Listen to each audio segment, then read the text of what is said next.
আসসালামু আলাইকুম। এই যে মাছ রান্না করুন, এত কষ্ট করে ভিডিও বানাই, ভিডিওতে লাইক কমেন্ট কোনো কিছুই আসে না, ঠিক আছে? কোনো ভিউ আসে না।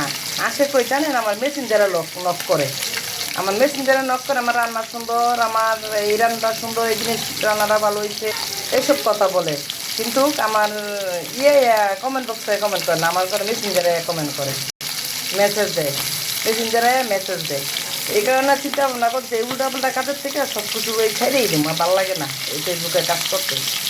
লাইক কমেন্ট কোনো কিছু আসে না, এই কই মেসেঞ্জারে, মেসেঞ্জারে হারা এই মেসেজ দেয় আমারে, এই রান্না ভালো হয়েছে, এই রান্না ভালো হয়েছে, এটা সুন্দর হয়েছে। কেন আপনারা আমার আইডি চাইতে পারেন না, পেজে যাইতে পারেন না কমেন্ট করার লাগে, লাইক কমেন্ট করার লাগে?